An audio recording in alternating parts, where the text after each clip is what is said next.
the thing that's absolutely insane about this and makes it the hardest to deal with is that this is not based on any organic anything. This is not based on there is consumer demand or people have read the book or there's a fan base or anything else. In the Midwest, you know the best is there waiting, so come and join the conversation. Highs to approve, fan and artist and creator too. This is how the challengers do. What? Keep the conversation moving along. Keep bringing comics, keep your local store strong. It's hard and it's a job for the challengers. What? Comics and conversation, y'all. From Challengers Comics in Chicago. This is Contest of Challengers, a comics industry business podcast with Patrick Brower. Patrick Brower. Patrick Brower. Patrick Brower. Patrick Brower. Patrick Brower. Patrick Brower. Patrick Brower and W. Dal Bush. W. Dal Bush. Dal Bush. Dal Bush. Dal. Dal. Dal. Dal. W. Dal Bush. Do you ever get the feeling when you're at work trying to do your job that every part of what happens during your day is just happening to prevent you from doing the basic components of your job? Yes and no. I see what you're getting at, and I certainly have plenty of opportunities on like a Monday to be halfway through a task when the phone rings and I have to stop what I'm doing to answer the phone, and I find myself annoyed by that. I curse a little bit. Maybe I curse loudly if I'm the only one in the store. But the reality is, like, those things that are the interruptions are the other job I have to do. Sure, but I don't mean like, hey, the phone rings. I mean, the phone rings and it's a 5-minute phone call with someone who just doesn't understand what they're asking for. Or it's a creator who just wants to talk about their new book. Or like, it's never just, hey, what time you open? Yeah. The majority of questions today were all things that could be found online. Yeah, the thing that I tend to tell people a lot when they're calling from like publishers or creators, or they want to, mention a book that's on FOC, or they want to find out how a certain product line is doing. I always have to say, like, you're calling a sales floor. Like, I know we only have like the one phone number and that's kind of by design, but when you're calling the store, you're not calling like Dal's office or Patrick's office where we are free to discuss something for as long as we need. I'm not in a back room somewhere. I am on the sales floor. I am probably like 5 seconds away from ringing somebody up. I am unpacking a box that needs to go out on the sales floor. I am maybe in the process of helping somebody who is in the store right now, actively trying to spend money. So any phone call I get from someone who's going to have like a longer conversation that has not been scheduled is a problem. Or today, for example, a Thursday, which I don't normally work, was working today. We've been having heating issues at the store for the last couple of days. That's weird. I always thought Challengers have been on fire lately. Hey-o. So I emailed the building manager and didn't get a reply. So today I tried to email the maintenance manager, who I last talked to about 2 months ago. Email bounced back. Right. I'm assuming that they no longer work at the company. Yep. So I followed up with the building manager who said, all right, I'm talking to this person. Hang on. Then a little bit later, a maintenance guy shows up from the building. So I've taken back, show him the furnace, show him the thermostat, tell him what's been going on. The first question he said was, when did you change the filter? When did you change the filter? Like, it's a clean filter. We have spent a lot of money on filters. It's not the filter. Also, I have a washable filter coming. Nice. So he gets to work at that, and that's me off of the sales floor, away from actual work that needs to be done. Mm-hmm. A little bit later, he comes in and he's like, yeah, it's the ignition switch. And he needs to explain the whole thing. I'm like, I get it, man. I know what the ignition switch does. I get it. Yeah, weirdly, I have one of these in my home as well, which just needed to be replaced. Uh-huh. So he's like, we don't stock it because there's so many different furnaces. I'm like, you're not a furnace store. I get it, man. He's like, we need to call for parts. Fine. He's like, I'll get back to you. I put my number in his phone. I put the store's number in his phone. Sure. He's like, I'll call you when the part is in and we're going to replace it. Right. A little bit later, a guy shows up. He's like, yeah, I'm here to check the furnace. I'm like, great. Yeah, Carlos has already ordered the part. What part? It needs a new igniter switch. Oh. Who are you? And they had to order it? Well, yeah, they don't stock every ignition switch that's possible in case it comes. He's like, all right, well, so, and you know the way the door is set up. Every time the door is open, somebody's working, it blocks everybody from Black River from getting by. Yeah, the furnace room is, off the main hallway that runs in our back room area that connects all of the businesses on the ground floor and the trash room and everything else. The hallway is very narrow. So yeah, if that door, which opens out, is open, it is basically completely cutting off that whole accessway. So he's out there working. There's a group of Black Rivers by their table. When it would go quiet, I'd poke my head out and just like motion to them, like, is he still there? Mm-hmm. And they'd nod yes or no. Finally comes back with this checkoff sheet, and he's checked off a lot of things. He's like, that furniture is in terrible shape. It is leaking carbon. Maybe that's what he wrote down. He's like, it needs to be shut off. I need you to sign that I told you it needs to be shut off. Fine. And then Is what he's looking at both the heating and the cooling, or is he just looking at the heating? well, it's the furnace, but Sure. that unit takes care of everything. The air conditioner is on the roof, Sure. Okay. but Because what gets the air Uh-huh. from the outside right. into the machine, Uh-huh. where it gets heated and blows back out, or pulls it down as it's cooled from the roof, it's the same Sure. Because thing. the main thing I'm always curious about that hopefully like an HVAC person who is knowledgeable could take a look at is, the 18-year story of why is it always 85 degrees in challenge? That's not what this is. Like that. Or maybe it is. I don't know. I don't think so. And that's the thing. Like because for anyone who is new to this story, we're in a, four-story building, I think, where the ground floor, there is a gigantic cooling unit on the building, on the roof of the building. And yet Challengers, which is, I don't think gigantic applies. I'm going to say gigantic. It's because it's on the roof of a four-story building. It's gigantic. And like, Bigger than the building itself. I've been told it's a very heavy unit because basically when we first started having this problem, someone went to the roof and they're like, the way the guy described the unit, the size of it, I couldn't tell you his exact words because it was 18 years ago, but the tone of it was, there's literally no reason this thing couldn't be an icebox if you wanted it to be. I think I understand why you say gigantic, because he said it was a 5-ton unit. Mm-hmm. Doesn't weigh 5 tons. Its output is 5 tons. That's great. But like, again, regardless of the size, Yeah. the indication to me, a layman, from this, It's this emotion of the air as it comes in. Oh, sorry. was that this was like a math problem he, the expert, could not seem to solve.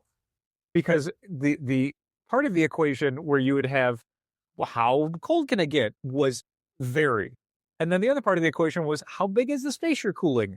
Not very big.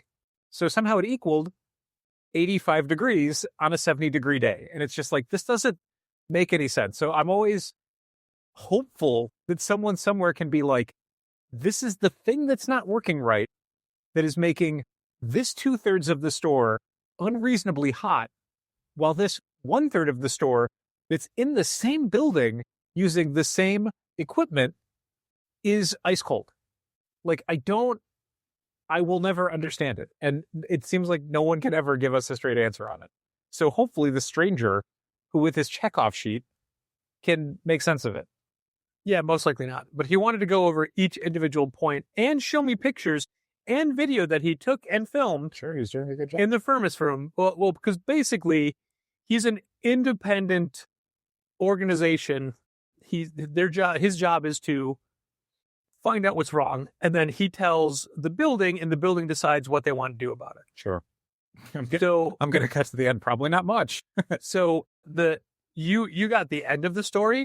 What you didn't see was the checkoff sheet he first gave me, and I took a photo of that to send to you. But before I sent it to you, he came back with it. He's like, "Can I have that back?" And filled out a bunch more. Mm-hmm. And then even hand wrote stuff at the bottom. It's real bad. There's, without getting too much into the details, there's like a column of green things, which means everything's fine.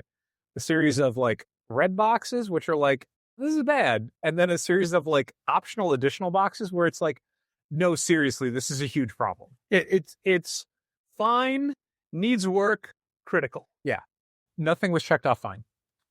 There were a few things that checked off fine. I looked at the picture you sent me. There's nothing checked off. I was shocked. I think you'll find that there's at least 2 things that were fine. Oh, this is in the Google. Yeah. Anyway, the point of that whole thing is, as he's trying to describe everything to me, that is more time he is taking up. The thermostat passed, you're right. Aha. And, well, one of these is the blower motor leaking oil? And they checked yes. That's not a green thing. That is a bad thing. If it's in that, I'm saying It is in that column, but if that's just yes. The only thing that passed, literally the only thing was the thermostat, or the thermostat called for heat. Here's why it's leaking oil. It's not. Everything comes all greased up. So there's a bunch of grease on the parts. Okay.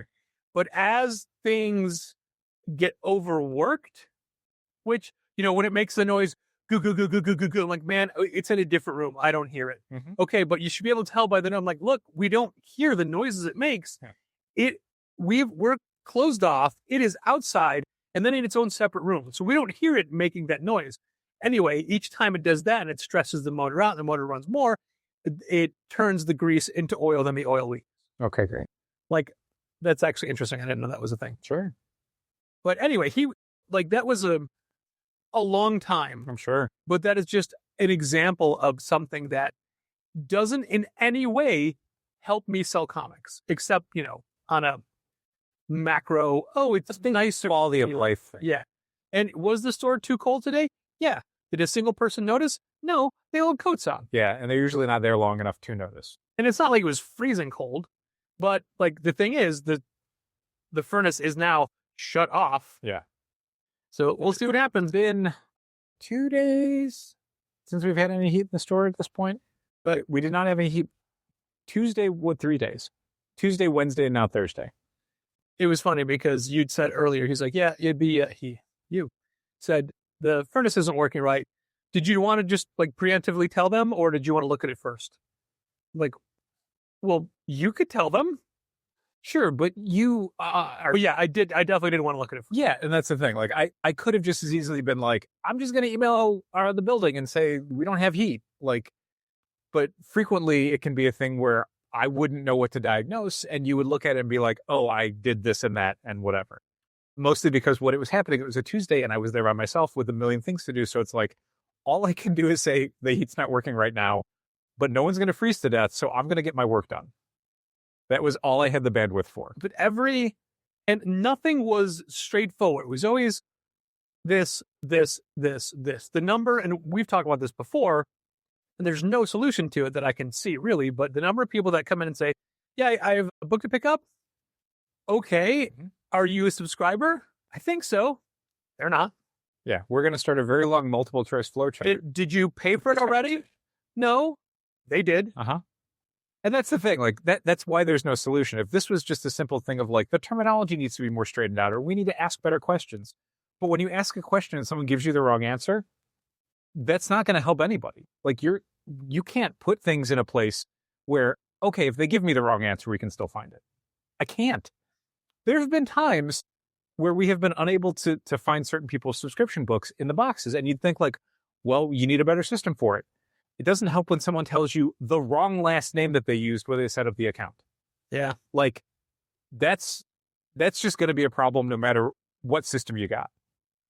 A club member called yesterday and said, hey, just wanted to let you know I'm going to be picking up my books tomorrow. I was in Hawaii. Great. Good for you. They come in to get their books. They go to get their books. There's no books.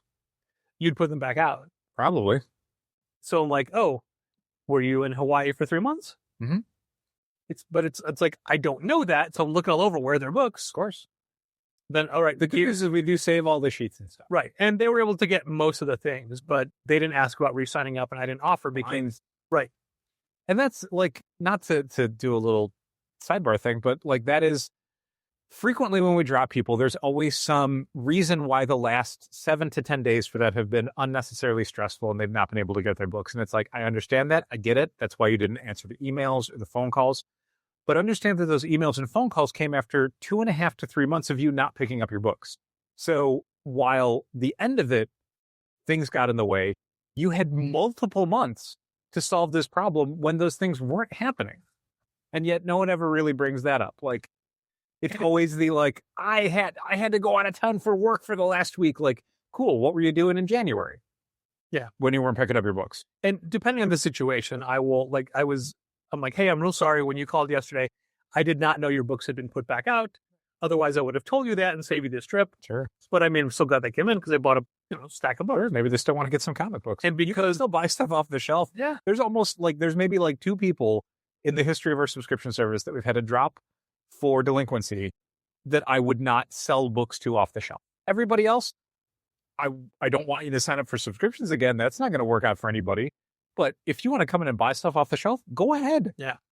You buy the books, you walk out the door with them. This is good policy for someone who cannot be trusted to pick up their subscriptions in a timely manner. but it's exceptionally worse when it's somebody who comes in to pick up a book for somebody else, so you can't ask them any questions. Right.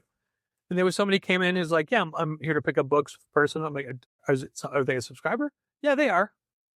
They are a subscriber, but their books were just books that were on hold. And while they are a subscriber, the things they subscribe to haven't started yet. Perfect. So they don't even have a divider. But technically, yes, they're a subscriber. That took forever to find those Sure. 2 copies of the Kyle Higgins Batman book.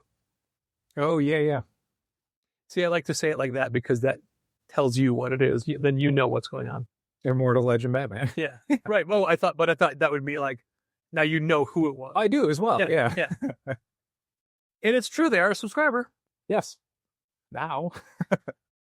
One of the most frustrating things is somebody who's like, hey, I missed the cutoff for Superman, Spider-Man. Can I still get it? Fine.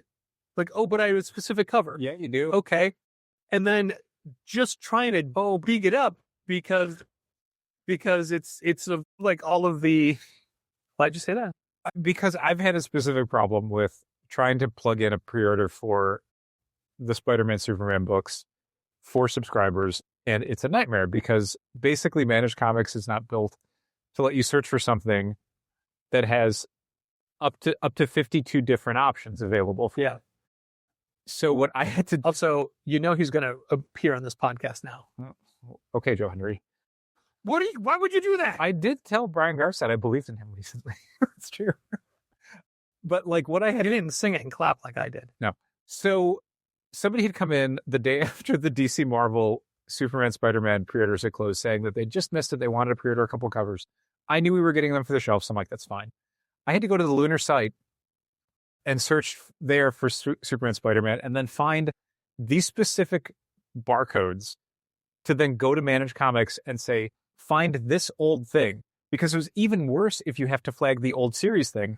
Because now you're not just getting the books that say Superman and Spider-Man that have yet to be ordered or released, which there are 52 different variations of them, but you're getting everything in the past, including all of the different facsimile editions that have come out and all the other things. It's just like, it is weirdly easier for me to go to the distributor site, find the single data point that says this one item is what you're looking for. Specific data point. And then go That is back different to Managed Comics and plug it in and say, search for this barcode. And it's like, there it is. Great. Add to order. We're done.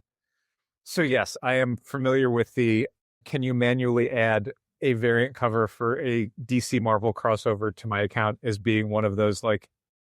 Even if they say, oh, it's the Mitch Gerard's H cover, which they don't. They don't say that. But even if you knew that information going in, it's still hard to find it. Yeah. Technically you could maybe have gone to like the Managed Comics portal on our website, typed it in and found it and gotten the barcode and gone back to it. So I guess we could have done that, but it's the same thing. I got to go to an exterior location than the admin side of Managed Comics. The point being that Get the barcode and bring it back. Can I add this? Yes. Yeah, right. Yeah. And for like, here's honest to God phone call. Hi, I'm trying to find you a specific book in stock. Like, sure, I'll look for that for you, but for future reference, everything that's available on the shelves is also on our website at challengerscomics.com. I was on your website. I couldn't figure out how to search. Oh, okay. Anyway, what's the book? Amazing Screw-On Head? Pretty sure we have that. Hold on. Yeah, we do. Okay, can I buy that and then I'm out of, I don't live in town, but I'm going to be in Chicago this weekend. Can I pick it up this weekend? Sure. You have to do that through the website. Here's the thing. Go back to challengerscomics.com. In the upper right corner, there's a little magnifying glass. Like on every website, you've literally Click that. There's a search bar. Then type it in. You can buy it that way. If there's a universal thing for every website on the planet Earth, no matter what language they use, it's spiders. It is a little magnifying glass. You click that, you type in what you're looking for, and it'll come up right away. But again, that's not, that's added time. Yep. Everything was added time. Sure. And there were outside of the normal tasks that I wanted to do today because this wasn't my normal day. No, Patrick was filling in on Thursday for Molly Jane, who was out of town. Everything, like, Patrick, by the way, for filling in. You're welcome. When the orders came in, like, all right, Kate, you're going to learn how to unpack these. I'm going to tell you what to do, then you're going to do it. And then I'll check to make sure. And she did fine. I'm sure, yeah. Of course, it was one box of next week's, one box of hardcovers for Wake Now in the Fire. Okay. One box that had no packing stuff whatsoever. Always. There's always this one PRH thing that's like box 2 of 3. There's no packing slip. Yeah. You haven't gotten boxes 1 or 3 yet. So good luck figuring out what this is on your own. She's like, did you just put these out? No, here's the whole process. We got to go through all of this. Got to go in inventory. And then you got to check for special orders. Also, so those other 5 Daredevil, Cold Days, and Hells just shipped out. Right? So random. But why is there no PO for those? There is a PO for those. It's the date and restock. I don't know why it wasn't where you were. But I mean, I just searched. Like when an order doesn't have an invoice, I go through Stocky. Sure. I don't like in Stocky, you can just search every PO. So it wouldn't have a PO in Stocky because it was a restock. It wasn't a Stocky PO. Okay. Sometimes if I'm just doing something quickly, I don't want to have to create an entire Stocky order for 2 books I'm restocking. All right. Well, my confusion was it came in a box where literally every other item was on the same PO. Yep, that's PRH for you. Sometimes they're just like, I don't know, here's another thing. Yeah, which is only 1 out of 6 that you ordered. The PO number for that, it was like 2026 03 01 restock. Okay. Well, that was just the entire day, and nothing could be done in its entirety at one time. Nope. It was all set it aside, get back to it. Set it aside, get back to it. Set it aside, get back to it. Don't forget you're doing this. Set it aside and get back to it. One of the most gratifying parts of any like Monday or Tuesday where I have a bunch of little projects that are going on, especially Tuesdays where I'm by myself and I got a stack of little things that need to get done, is there's a point where you're hitting kind of critical mass. A bunch of things are happening at once, like a reorder's coming that you need to deal with. An online order needs to get packed up. This thing you just found needs to get fixed. So there's like 6 little piles behind the counter. Yeah. And then when you find that like 10 minutes to just knock them all off, and it's like, oh, no more piles. Look at this. Clean Plate Club. I love it. Yeah. There are still piles on the counters. I'm sure. For me for tomorrow. There's been plenty of Sunday nights where it's like, these are going to get dealt with Monday morning. But just a little like, all right, in the middle of printing things, the printer decided it was out of paper and just stopped printing. I was in the middle of printing. I needed 6 sheets. I needed to print out 6 of the same thing to cut things out, right? Sure. After doing 3, it just decided there was no paper. There's plenty of paper. No. But it's, okay, what do I have to do here? And all that troubleshooting is taking up time. And then it's like, the phone rings. I answer the phone. Somebody has a question. Let me answer the question. It was a very high number of in-store questions today, which is fine. That's why we were there. But there was one point where I was on the floor helping somebody. Kate was on the floor helping somebody. A line forms. It's like, what are you going to do? Yep. Somebody has to wait. Yep. Someone's got to get a little like, I'll be back in a minute. Yeah. Look at this book in the meantime. Isn't it great? And the 2 people we reached helping, after the store was technically closed, both bought decent amounts of stuff, right? Can you tell me what the most requested new book for the week, new issue that came out this week, that was asked for today was? Beneath the Trees Where Nobody Sees. No, but we are completely sold out of that. I know. That's I'm thinking of stuff that was sold out Wednesday night. Star Wars Shadows of Maul. No. Technically, Marvel Team Up. the same publisher, but not. Marvel Team Up number 14. Nope, they're the facsimile edition, the Spider-Man. Oh no, it's not a facsimile edition. Oh, it's just a replica edition? Yeah. Is that what they call it? They can't call it a facsimile because it's not. They've changed too many things. Sure, I assume that there's a bunch of things. They did the same thing when Skybound did a reprint of the Marvel Transformers #1 from the 1980s. It was a replica edition. Yeah. I don't know. Whatever. Yeah. Hopefully go back to press on that. I thought we ordered high on that. I guess we didn't order nearly high enough. A lot of the Invincible stuff keeps taking me by surprise. I completely understand how you ordered those because I never want to go crazy. I'm going to say facsimiles, but you know what I mean. I do. I don't mean reprints because that infers new product that is a second printing. I mean dredging up things from the past and reprinting it. And last week, a Daredevil reprint came out with the Punisher in it, and the one where he's like shooting him on the cover. Yeah, very cool image. And we go to take it out, to put it into the replica reprint spinner rack, and we already have a different printing of it.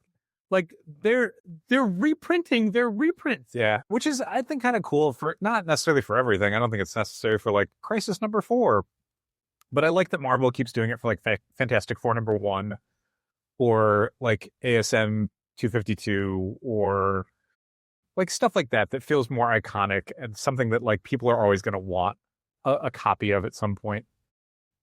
I think that's cool. I think it's.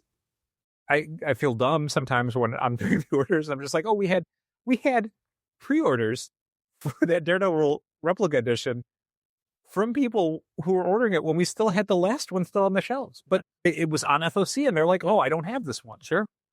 And I'll take that money because guess what? It was $1 more than the one on the shelf. And also, it is actually gratifying to see people using the system.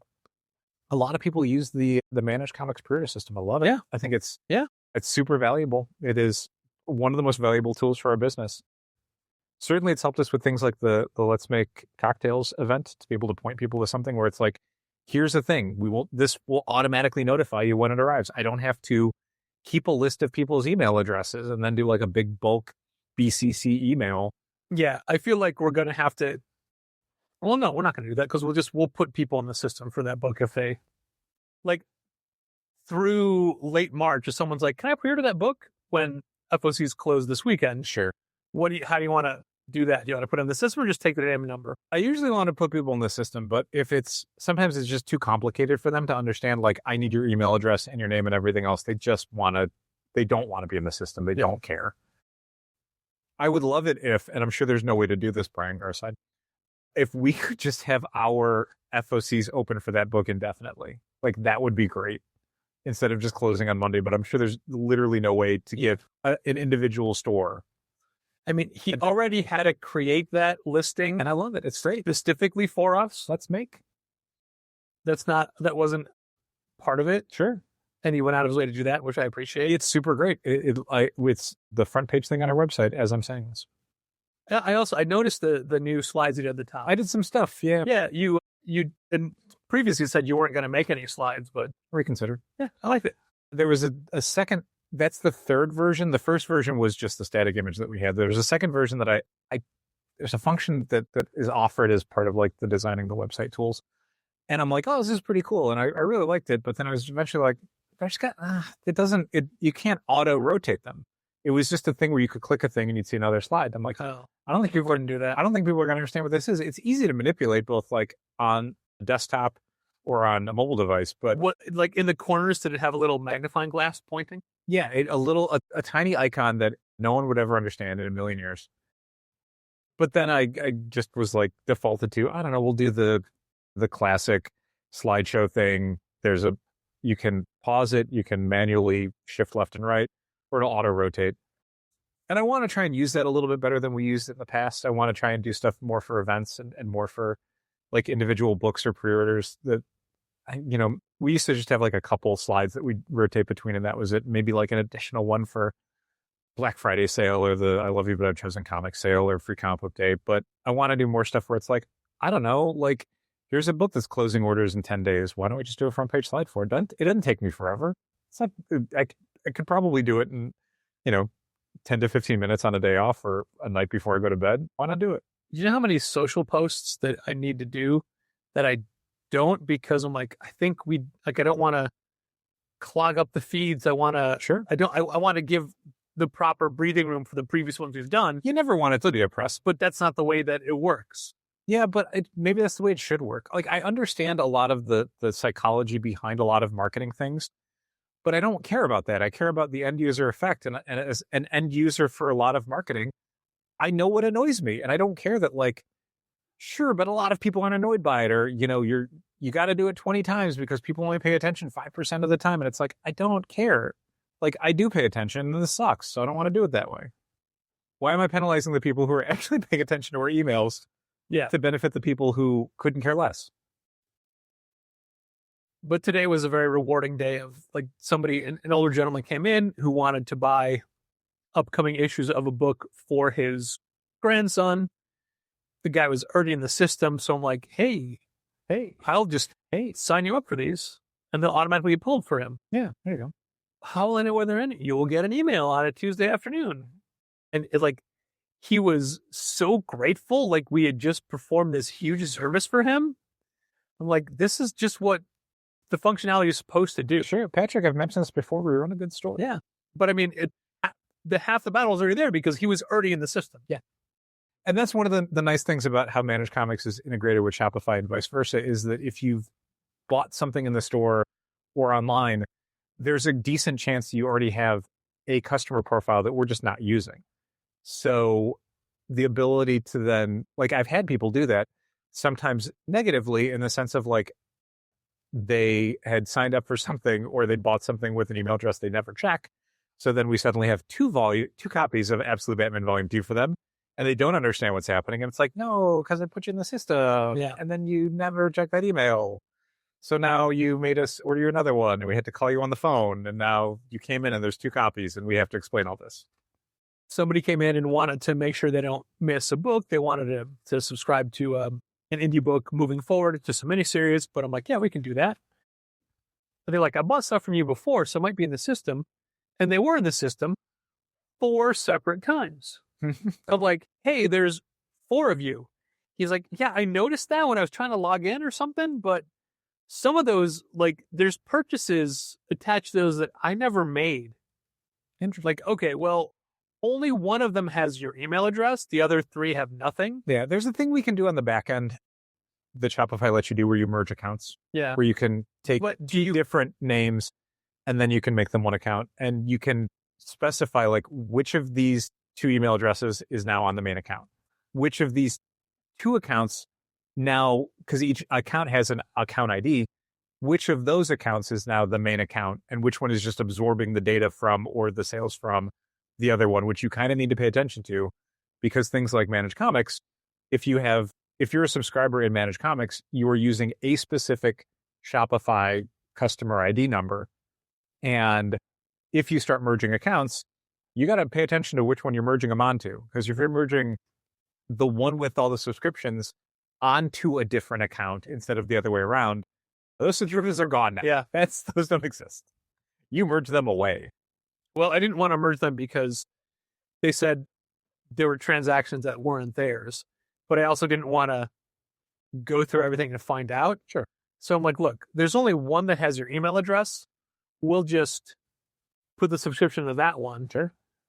And what I did was I eliminated the middle initial. Okay. So that one stands out from the rest. Great. And I can go through on the back end and do all that merging. Sure. But again, that's another to clean it up. Like, hey, I want to subscribe to this book. Right. Sure. No problem. Like two clicks. Yep. Oh no. There's so many more clicks and a conversation. We shouldn't have put that on our name. Whoops.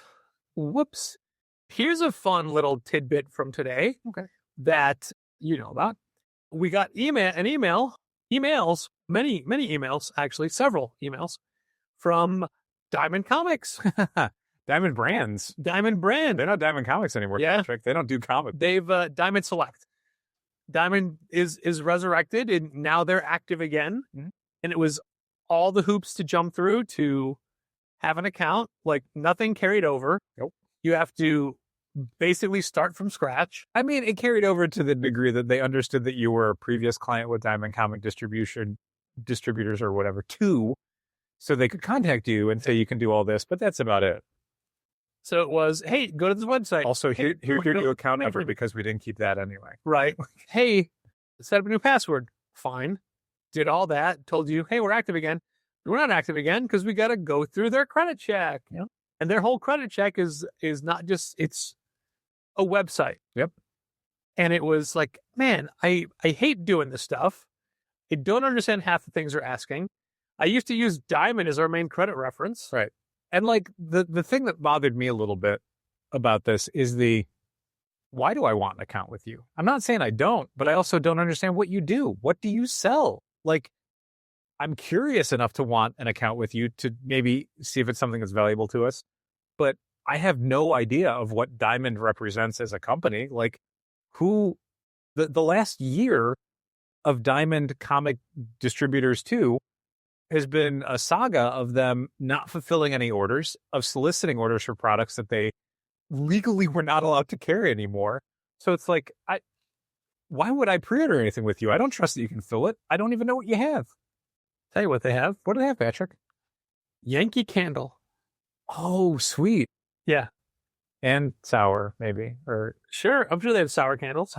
Yeah, like I'm somebody who free, I guess safe. Who in my life has bought an above average number of candles from Yankee Candle. What would you consider an average number of candles for someone to buy? Because I don't want to put you on the spot and say how many candles you've bought, but well, look, most of my candle buying has been gift. In a 5-year period. Yeah.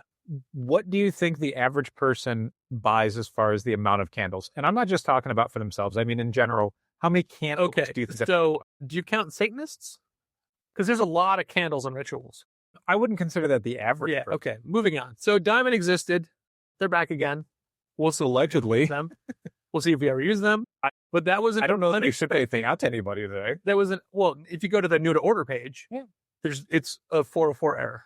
Right. So, I mean, they're back. So my point is, that's like, all right, well, let me fill out all this stuff. Sure. That was an unexpected part of the day. Fine. Let's talk about, I had a perfect segue for this earlier, but we wound up diverging. Sorry. But I was going to make a bigger deal of this for the podcast earlier, but now since we're completely sold out of NARCO #1. Oh, sure. It's no surprise to anyone who listens to this podcast that we are caught off guard and annoyed by, well, everything. The trend for creator-owned image #1s and some other publisher #1s to be pre-sold out before the book comes out. Yeah, there's a section of the comic buying marketplace that is always trying to make a quick buck. And they try to make that quick buck a lot of different ways over the last, I'm just going to say 10 years. Certainly there's been people who have, tried to flip books, as the terminology goes, way before that. But certainly with the rise of a lot of social media stuff and streaming accounts and different websites that have aggregated data, that it's gotten a lot more aggressive in how those markets operate and how quickly they move. It used to be a thing where you'd pick up something and a few months later you're able to resell it, or a few years later it goes up in value. But now it's like you are buying something on Wednesday to sell it Wednesday night. That's how quickly these things are happening. And then because of the speed of that, the market moves on to the next thing the next week. It's not like there is a book of the month. It is now several books of the week. It used to be in different eras. It might be Marvel first appearances because the MCU is a big deal. Certain books like, Avengers #4 or Hulk #1 were out of people's reach. So who knows? You could, like, there was a Squirrel Girl first appearance was, just in the 90s. Deadpool was barely 30 years ago. So the book that's coming out this week could be the next thing that's an MCU character in a few years. And the MCU is constantly looking for characters to put in things, so you never know. So you'd get people calling up about the fucking yellow Hulk or whatever that showed up in a Marvel Adventures comic. And it's like, this is stupid. But that was just where the market was at a certain point. And then it was new villains, Punchline hit. Oh my God, what if they do a Punchline movie? So DC was even calling out this issue of Wonder Woman has new villains in it. Yeah. Because you have to, like, if there's a market for it, you're going to manipulate that market. For whatever reason, starting with Dork number 1 from a couple weeks ago, the market shifted towards under-ordered, independent, creator-owned number 1 issues. So, like, the thing that's absolutely insane about this and makes it the hardest to deal with is that this is not based on any organic anything. This is not based on there is consumer demand or people have read the book or there's a fan base or anything else. It is specifically people looking at essentially sales charts, pre-order data, buzz online, and saying, okay, the week before this book comes out and no one can get any more because print orders have already been set, things are getting packed up at the distributor, there's nothing else you can do. If we do a feeding frenzy on this book right now, we know there's not any way to make more supply. So if you get people excited about it enough, and I say excited, I should have said hungry enough for it, because excited implies that they actually have like an emotional attachment to what they're doing. Yeah. They don't. You can absolutely manipulate the market enough to make a Mad Cave book by a creator that has a very small following into a book that's selling for $40 before the book even comes out. You can do that. It's not hard. The market's not that big. And a lot of the people who are buying these books are not that smart. They're not sophisticated enough to even understand what they're buying necessarily. They're just looking at the numbers and is the line going up or down? And can I get in on this before the bubble bursts? Because it always does. So that's what we've been dealing with the last few weeks. It's now time to thank our Patreon supporters, including our annual patrons, Usi Arun Singh, Becca Hilburn and Joseph Coco, Bren Helt, Dal's mom Diane Bush, President of the Brian Garside Fan Club, Django Borin, Jose and Genevieve Villagomez, Josh Crowley of Westfield Comics, our bestest wrestling watching pal, Michael Lee, Michael Romanenko, Severio the Cat, our patrons who've created their own tier, Andrew, Drew Troit Aaliyah, Chris Burton, Claudine Neville, our other generous patrons from the Say My Name pledge level, Ben-Hur Benedict Calaguas, Manage Comics Own, Brian Garside, Christopher Haith of Crooked Dog Comics, Drew Triner and Ashley Edwards, Gareth from Monkey Rocks Comics, my brother George Brower, Heidi D., Holly Aitchison, Jacob Sorelli of Kamikaze, Mark Hammond of Oh Yeah Comics, Margie, Keith, Logan, and Malcolm Springham, Matt Armstrong, Mitchell Davies of All-Star Comics in Melbourne, Australia, Morgan Kaiju Perry, Nicholas Fenner, my longtime pal Robert Burns, Ron Payne, Sean Bowers, Tad Eggleston and Johnny Williams, Thomas Nagovin of Century Guild, Walt Grogan, Walt's Comic Shop from Berlin, Germany. And if you want to hear your name thanked on this very podcast once a month, head over to patreon.com/challengers and pledge at the $5 Say My Name level. And a big thank you to all our other patrons at the various other pledge levels. Sorry, just taking notes. Okay. I was leaving your room to talk. Yeah, I know, but I wasn't talking. I was taking notes. Certain books, when it happens, or it's happening, or you find out like a day or so before, we're like, what are you going to do? But when it's a book that we've been actively promoting by creators we like and a series we hope we can grow, that's a death knell for that book, because all the people that buy number 1 aren't reading it. Yeah. If Dork number 1 or White Sky number 1 sells out, I get a little annoyed about the idea of knowing that we only sold out so that someone could make, 200%, 300% profit on what they just bought from us. But I don't care. I'm not emotionally invested in those books, and I don't necessarily think that there's a huge readership that we've lost out on from them. but Narcos by creators that we like a whole lot, that we spent 6 weeks promoting. And I don't want to see that book sell out in the first hour of Wednesday. And now, not only do we not get sales the next 4 months because most of that audience will not be back for Narco 2, 3, 4, and 5, but the people who we've spent 6 weeks telling them this book comes out March 4th, come get it, are going to be told, no, we don't have it. And yes, the publisher's going back to press on it, but it's not going to be out for a month.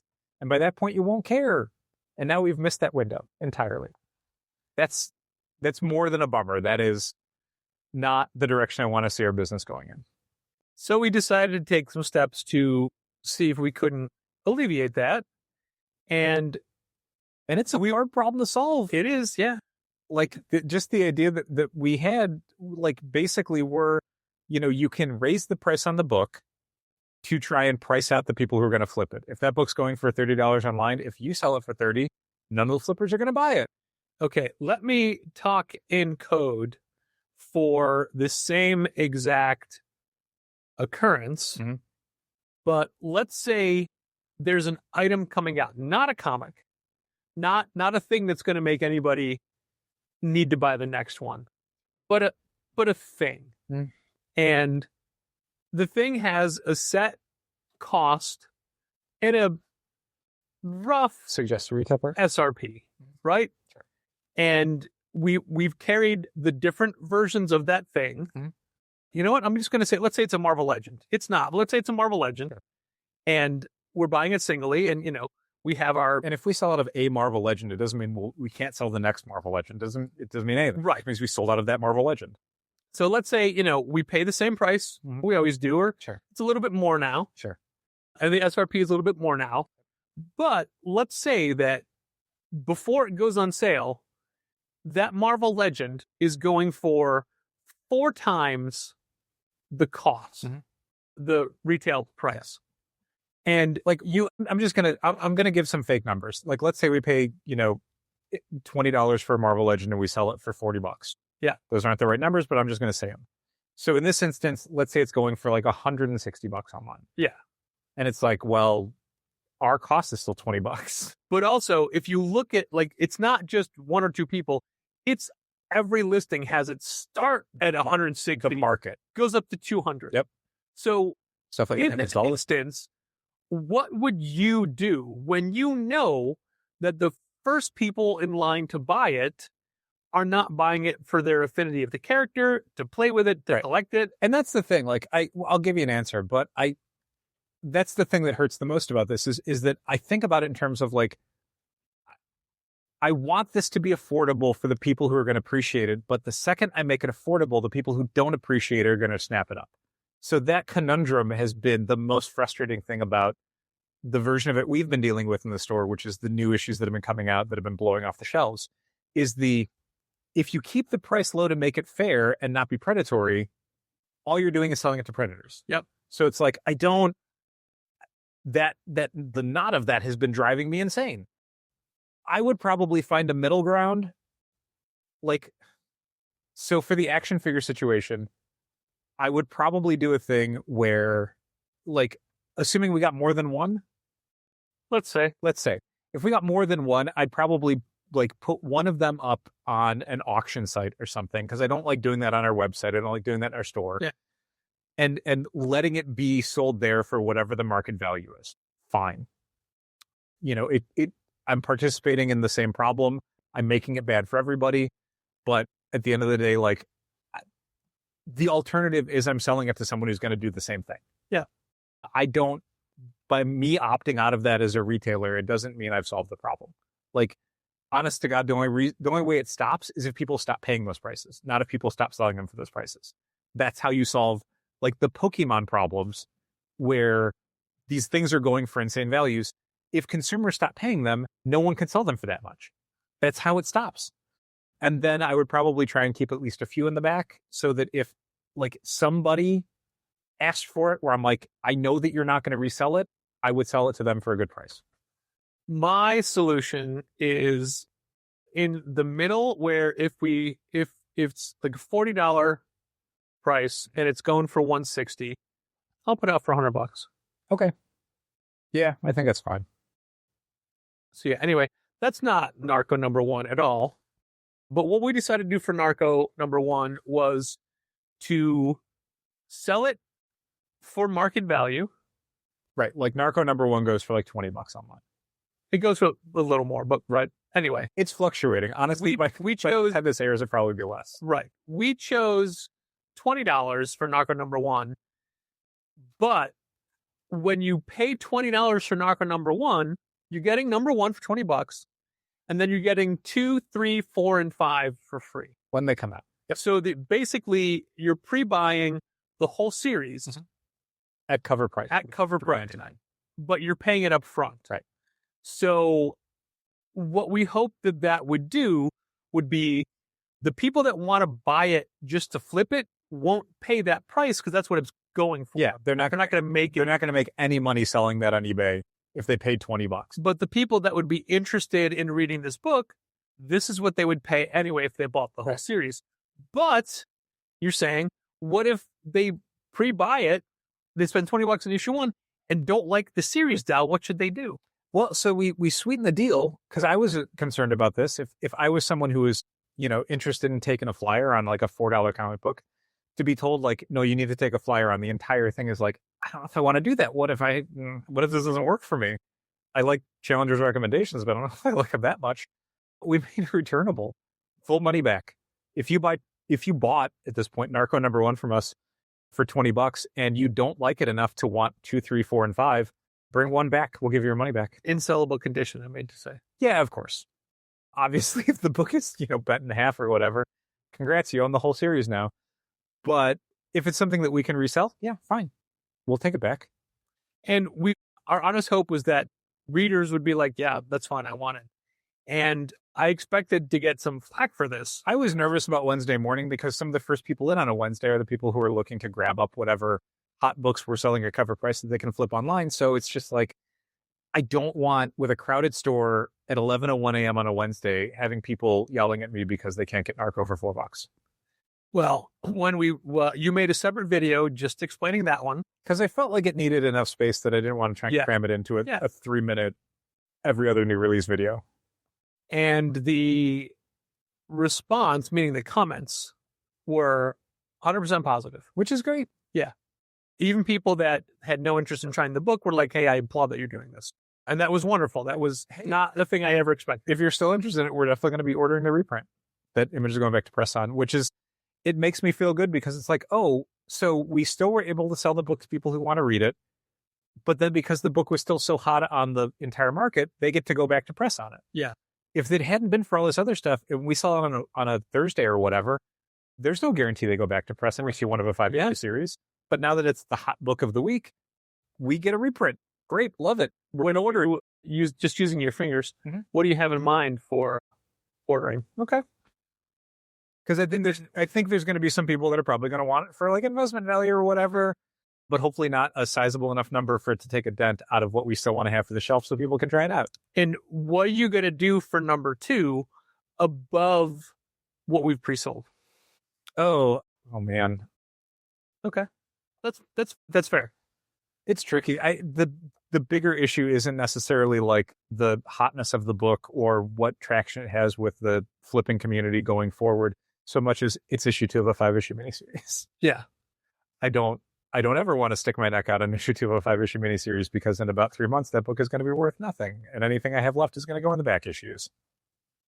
But Narco number 1 is a good book, and I even on this podcast I talked about it a few weeks ago. You did.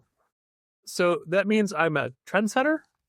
You are. Patrick, I wish you would stop saying good things about books because clearly it is adversely affecting. I'm an influencer. You are. And when I talk about a book, it's huge. Now, let me tell you about 5 tons. Let me tell you about Superman Spider-Man. Whoa. I think that book is going to be big. You might be right. Gabriel Del Otto big? Bigger than Spider-Man Superman. Just saying. I'm easily, yeah. So anyway, I was... Thanks to everybody for being super cool about that Narco thing. Yeah. Like, honest to God, like, it made my Wednesday really nice. Because nobody complained, and multiple people were like, oh, this is a really good way of handling it. And it's like, I'm glad people saw it that way. I'm glad it didn't have to be an argument or a fight with anybody. Now, this isn't like a new Challenger's policy procedure because we don't know when this is going to happen again in this format. Like, we frequently know, usually like the day before, but this is honest to God, like Patrick had said at the start of the story, this was the first time it was a book that we had spent a month promoting and really wanted people to read. So yeah, if it lands on something else where it's like some random image book that we were getting 5 copies for the shelf and neither of us really felt connected to, fine, whatever. Like, it sells out. Okay. Like, I think it's selling out for dumb reasons. And I think people who are doing this are inevitably going to get caught holding the bag, but whatever, fine. But yeah, if it lands on Ryan North's first issue of Flash, I'm going to be like, no, we're going to take steps. Oh, for sure. Because that's a book I want. It's not going to be that. It's never going to be that. But like, there are books out there I feel a lot about. Like, I'll say right now, if it's Fort Psycho, A, we're going to be ordering a lot of copies of that book to begin with. And B, if it's that book, then we are going to step in, because I do not want, like, I want that book in people's hands. I want them reading it. I want them enjoying it. And I want them being able to do it for a regular, normal price. We talked about Fort Cycle last week. No, 2 weeks ago. Something like that. It's the new upcoming Matt Kent, Brian Hurt Oni comic. I read the first issue and thought it was exceptionally good. It's basically the old TV series The Prisoner, but G.I. Joe. Who are you? I can't do it. The new number 2. Who is number 1? You are number 6. I am not a number. I am a free man.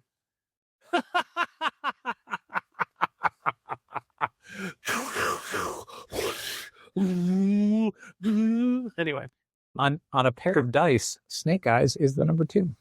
What? Did I blow your mind? What? What? My goodness. Talk about the Flash. So Ryan North is starting as the writer on the new run of the Flash. I say run of the Flash. Part of course, it's a joke, but all of this may be erroneous because they're not renumbering the Flash. He's just taken over the issue 31. Ryan North is the writer. Gavin Guidry, who's done stuff on JSA recently, as well as the Superman 78 Metal Curtain miniseries. Some other stuff around the edges. I think he did some issues of Birds of Prey. I read issue 1. Again, it's not issue 1, it's issue 31. I read the first issue of the new Ryan North Flash storyline. And it's great. I really loved it. I thought it was a lot of fun. It really harkens back to the old Mark Waid, Wally West stuff, where it's a little bit more fun. It's a little bit more everyman. I thought it worked on the same way that the Fantastic Four stuff he's been writing for a few years works. It's a great combination of really sweet storytelling, really fun twists, really great science-focused superhero storytelling. I thought it was great. It's, honest to God, the best Flash comic I've read in years. I hope people give it a try. I know it's not number 1, but it's number 31, and I feel like that's close enough. You can absolutely jump into it without having read any recent Flash comics. They, no pun intended, bring you up to speed pretty quickly on what the status quo is for Wally and his family. And the introductory storyline is a brand new threat that the Flash has to deal with and solve. I thought it was great. I thought it was super duper fun. It's a really clever concept, and I like how it escalates where his solutions just make it harder. Yep. Wally's a really nice guy, and he's trying to do his job well, and sometimes he can get flummoxed a little bit, and it's great for that reason. One of the things I like most about it is this doesn't happen that much, me reading comics anymore nowadays, but I definitely stopped and thought, what would I do? Mm-hmm. What would I do in this situation? And I'm like, oh. Would you run in a reverse direction of the tornado to shut it down with the Coriolis effect? Yes. I would. Obviously. Of course, that's what I do. I would back up the steamroller over the 2 crushed pieces of Benji Grimm's Thing Ring. So because it previously rolled over and flattened them. So if you roll over it going backwards, they reconstitute. Yeah. That's how steamrollers work. Yeah. That's how, I'm sorry you learned so much about steamrollers from Saturday morning Hanna-Barbera cartoons from the Benji J. Grimm. Thing Ring, do your thing, teen superhero cartoons. Do you think that's going to be in that Alex Ross multiverse graphic novel? I think that's all it is. That seems completely a speed. The way the animated thing had rocks that just formed his lips. Like an outline of his mouth was just Horrifying. Yeah, I hope that we can get people excited for the Flash I hope so. because Ryan North is definitely taking We'll take a run at it. a realistic science approach to it, which is what he does for Fantastic Four. He does, but at the same time, like, there's an acknowledgement of, like, here is how the science of this character would work in the real world. Right. But because of magical superhero stuff, we don't have to deal with that. But we understand but the reality of it. they put a bow on that and say, here's why it doesn't work that way in his world. Yeah. If you think you're clever because you understand that, like, well, if a guy really ran that fast, we understand that too. And this is a superhero comic, not a science textbook. Yeah. So get over yourself. Barry Allen was a forensic scientist. Uh-huh. Wally West was a kid. Yeah. There's different levels of practical knowledge. Right. But Wally's read some books. At super speed. Yeah. How's that possible? Read the comic and find out. Uh-huh. Thanks for listening. Keep reading comics. This has been Contest of Challengers. Thanks for listening. Keep reading comics. Challengers is located at 1845 Northwestern Avenue in the Bucktown neighborhood of Chicago. 773-278-0155. Keep up to date with new releases and events at challengerscomics.com. And help fund this podcast at patreon.com/challengers.